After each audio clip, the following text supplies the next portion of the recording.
The autumn wind swept across the vast cornfields of Cedar Ridge, Kansas, carrying with it the scent of harvest and the promise of winter. Maya Brennan stood in the middle of her family's 100-acre farm, her worn work boots planted firmly in the rich soil she'd known since childhood. At 17, she had the lean, wiry strength that came from years of physical labor, her hands calloused from endless mornings of fence mending and hay baling. Her dark auburn hair, usually tied back in a practical ponytail, caught the dying light of the day as she loaded the last bale onto the trailer. To the students at Cedar Ridge High School, Maya was an outsider, a curiosity at best, and a target at worst.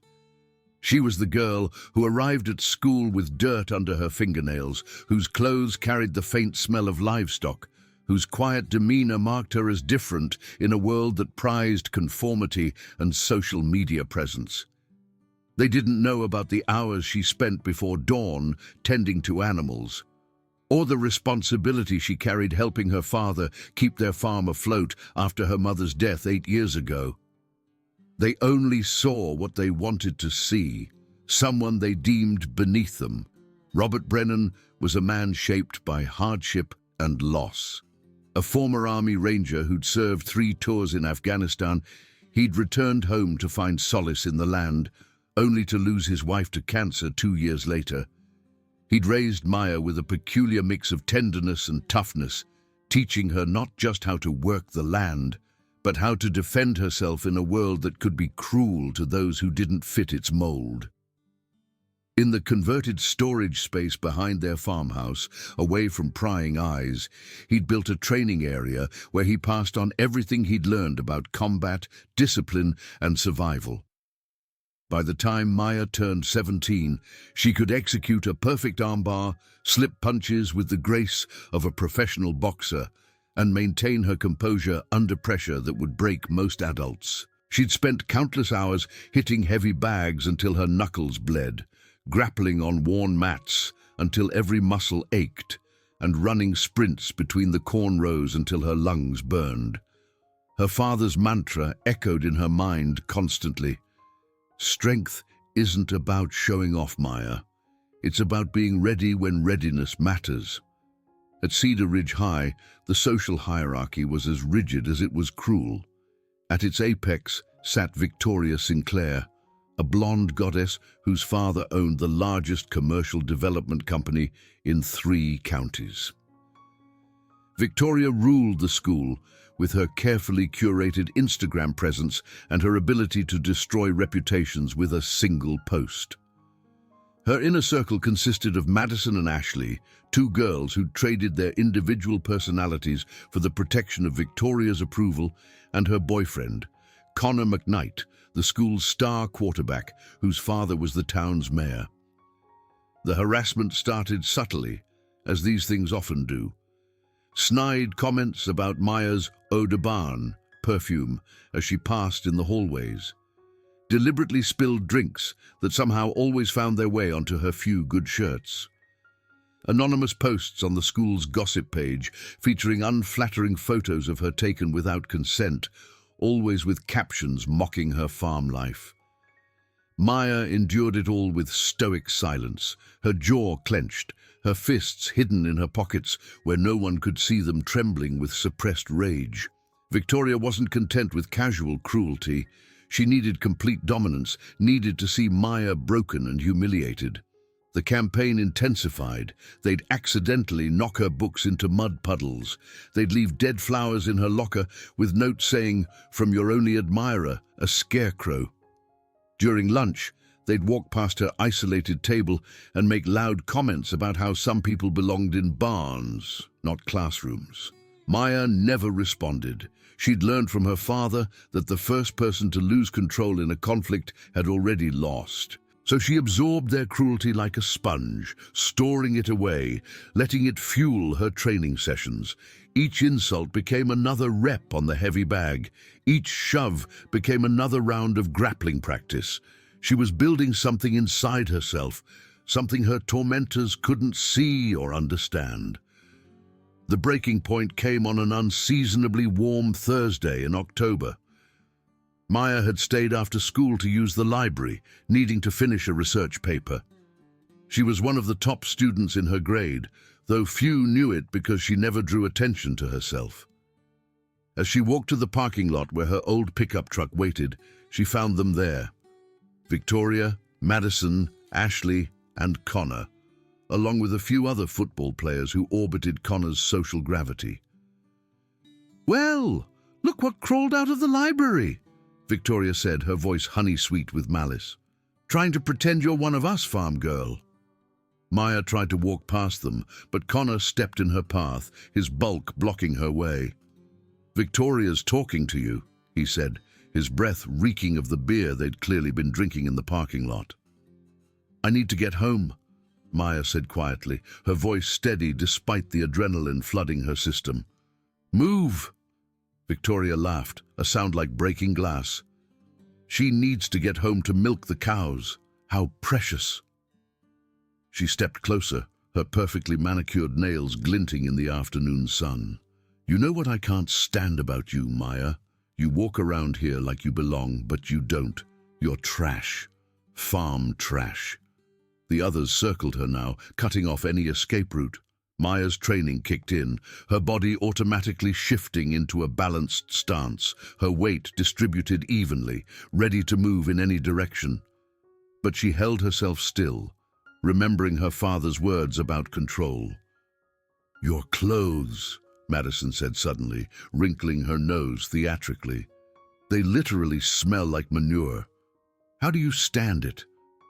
"Maybe she doesn't notice anymore," Ashley added. "When you live in filth, you get used to it." Victoria's eyes lit up with cruel inspiration. "You know what? I think we're doing the school a public service by pointing this out." She reached out suddenly, grabbing the collar of Maya's flannel shirt. "This ratty thing needs to go." Maya's hand shot up, gripping Victoria's wrist with surprising strength. "Don't," she said, her voice low and dangerous. Victoria's eyes widened in surprise, then narrowed in anger. "Connor," she said sweetly, "Maya just hurt me." Connor and another football player, Derek, moved forward. Connor grabbed Maya's arms, pinning them behind her back while she struggled. "Let go of her," Connor growled in Maya's ear. Victoria smiled triumphantly and yanked hard on Maya's shirt. The old fabric, weakened by years of wear and washing, tore with a loud rip. The sound seemed to echo across the empty parking lot. Victoria pulled again and again until the shirt hung in tatters, revealing Maya's sports bra and the surprisingly defined muscles of her torso. "Oh my God," Madison gasped, then laughed. "Look at her. She's built like a boy.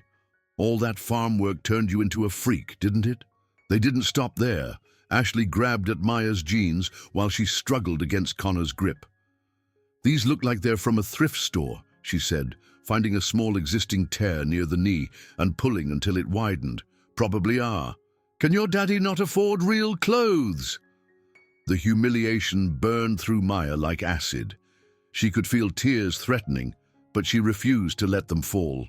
Instead, she went completely still, stopped struggling, and in that stillness she found her center. Connor, thinking she'd given up, loosened his grip slightly. It was enough. Maya dropped her weight suddenly, breaking Connor's hold with a technique her father had drilled into her hundreds of times. She spun, her elbow catching Derek in the solar plexus, dropping him to his knees, gasping for air. Connor reached for her, but she was already moving, using his momentum against him, sending him stumbling into a parked car. She stood there, breathing hard, her torn clothes fluttering in the breeze, facing her tormentors. But instead of attacking, instead of giving in to the rage that begged for release, she spoke in a voice none of them had heard before. "The Harvest Festival is in 2 weeks. There's a fighting competition. Mixed martial arts. I'll be entering." She looked directly at Victoria. "Make sure Connor enters too." Victoria laughed, but it sounded forced. "You're insane if you think—" "I'll be there," Maya interrupted. "And when I win, you're going to apologize publicly. To me and to every other person you've tormented in this school." She picked up her backpack, holding the remains of her shirt closed with one hand. "Or everyone will know that your boyfriend got beaten by farm trash." She walked to her truck with her head high, ignoring their shouts and threats.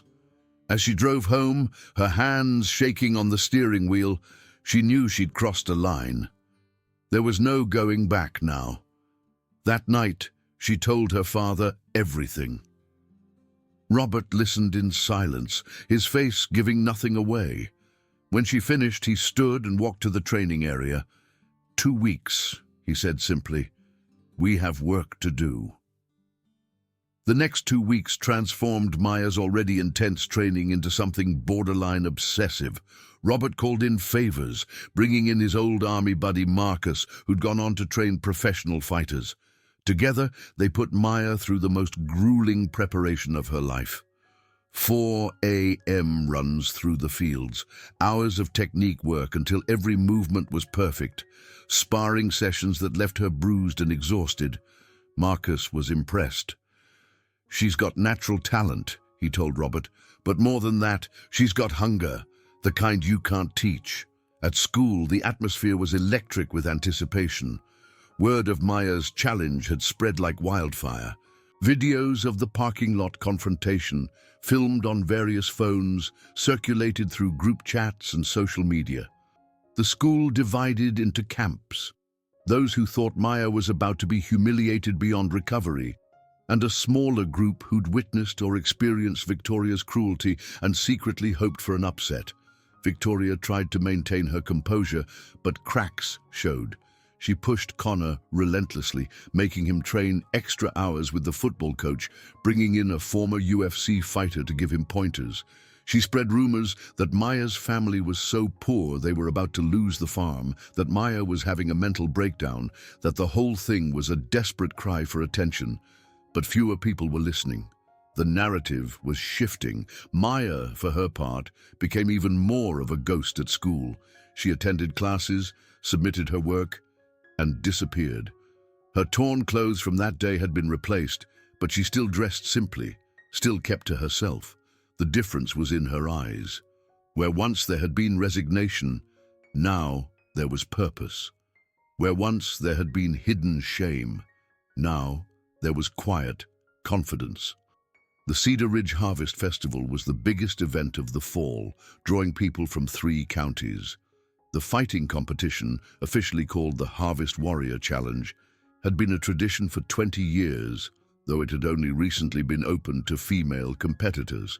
It took place in a proper ring set up in the community center, with real judges, real rules, and a real prize, $1,000, and a trophy that would sit in the school's display case. The night of the festival arrived crisp and clear. The community center was packed beyond capacity, with people standing along the walls and crowding the doorways. The preliminary matches had already taken place, with Connor easily defeating his opponents with his size and football-trained strength. Maya had fought twice, both times ending the fights in under a minute with submissions that left the crowd stunned. Now it was time for the final. Connor entered first, to cheers from the football team and Victoria's social circle. At 6 feet 3 inches and 220 pounds, he looked every inch the favorite. He wore expensive fighting shorts and a rash guard with his number from the football team.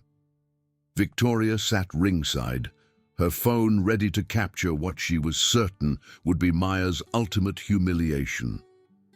Maya entered to a smaller but noticeable cheer. She wore simple black shorts and a tank top, her hair braided tightly against her head. At 5'6" and 130 pounds, she gave up 7 inches and 90 pounds to Connor. On paper, it wasn't even a contest. The referee, a former professional fighter named James Torres, called them to the center. 3 rounds, 5 minutes each. Protect yourself at all times. Fight clean. Touch gloves. Connor smirked as they touched gloves. I'm going to enjoy this, farm girl. Maya said nothing, her eyes focused and calm. The bell rang. Connor charged immediately, throwing a massive overhand right that would have ended the fight if it connected. But Maya wasn't there. She'd slipped to the side, her movement fluid and precise. Connor stumbled, off balance, and Maya struck. A quick combination, jab, cross, leg kick, that snapped his head back and buckled his knee. The crowd gasped. Connor recovered, his face red with anger and embarrassment. He charged again, trying to use his size to overwhelm her. This time Maya went low, shooting for his legs with perfect technique. Connor sprawled, defending the takedown, but Maya transitioned seamlessly, climbing up his body, taking his back as he tried to stand. She locked in a rear naked choke. Connor thrashed, using his strength to try to shake her off, but Maya had the technique locked in perfectly. Her legs wrapped around his body like a python, her arm cutting off the blood flow to his brain. He stumbled, fell to one knee. The crowd was on its feet, screaming, but Maya released the hold before Connor went out, pushing off him and returning to her feet. She wanted him conscious. She wanted him to know he was being beaten. Connor stood, gasping, his face purple with exertion and lack of oxygen. There was fear in his eyes now. He threw wild punches, desperate haymakers that Maya avoided with ease. She picked him apart with surgical precision, a jab that split his lip, a body shot that doubled him over, a head kick that sent him crashing to the canvas. The referee started counting, but Connor managed to stand at 8. He was hurt, badly hurt, but his pride and Victoria's screaming from ringside kept him fighting. The pattern continued through 2 more rounds. Maya could have ended it at any time, but she was making a point. Every technique was executed perfectly. Every counter was timed precisely. She was showing everyone, Victoria, the school, the town, that she wasn't just winning through luck or anger. She was simply better, better trained, better prepared, better in every way that mattered in that ring. In the final round, Connor could barely stand. His left eye was swollen shut, his breathing labored from the body shots he'd absorbed. Maya looked barely winded. She moved in, feinted a punch, and when Connor raised his hands to defend, she shot in for a double-leg takedown that put him flat on his back. The ground was where the size difference should have mattered most, but Maya's technique was flawless. She passed his guard, moving to mount position. Connor tried to buck her off, but she rode it out, maintaining position with perfect balance. Then she began to rain down punches, not with malice, but with methodical precision. The referee had seen enough. He jumped in, pulling Maya off and waving his arms. "It's over! It's over!" The crowd erupted. People who'd never spoken to Maya were on their feet cheering. Even some of Connor's teammates were applauding, recognizing the skill they'd just witnessed. Maya stood in the center of the ring, breathing hard but standing tall. The referee raised her hand. "Your winner, a new Harvest Warrior champion, Maya Brennan." Victoria's face was white with shock and rage. She stood to leave, but Maya's voice, amplified by the microphone the announcer had handed her, stopped her.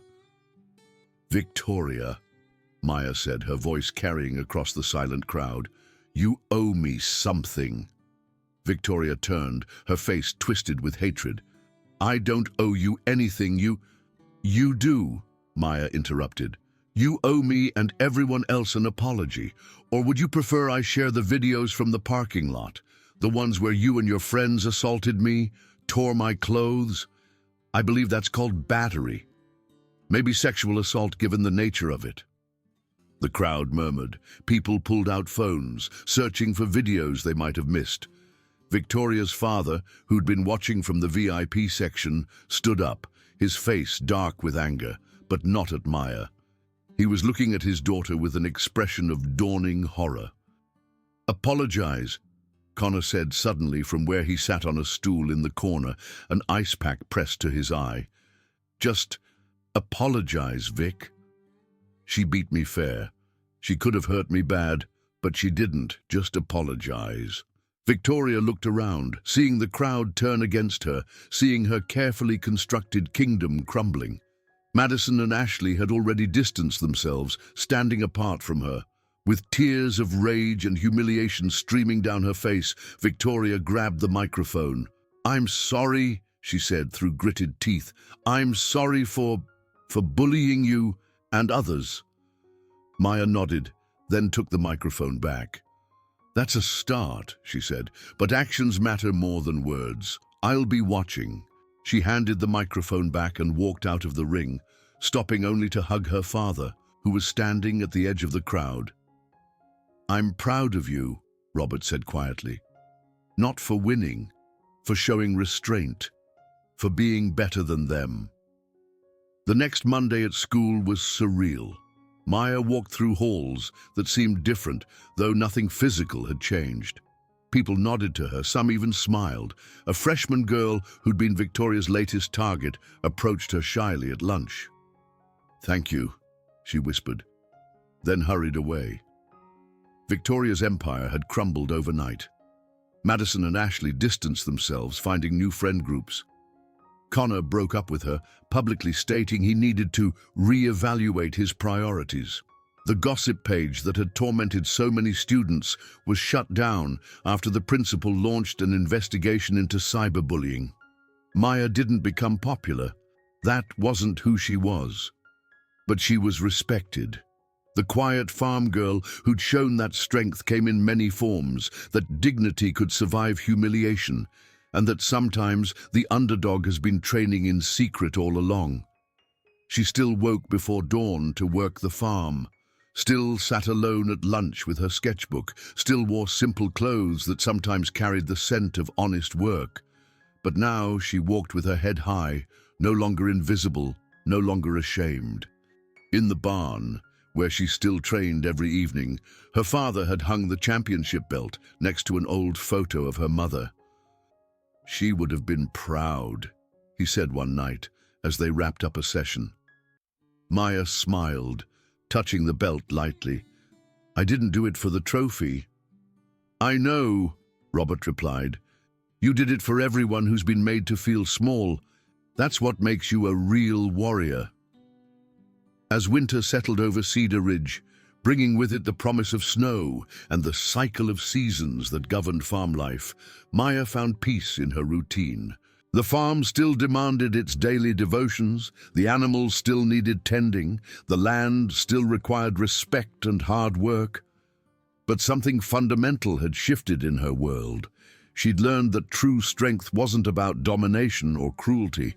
It was about discipline, preparation, and knowing when to stand up. It was about protecting those who couldn't protect themselves and showing mercy even when you held all the power.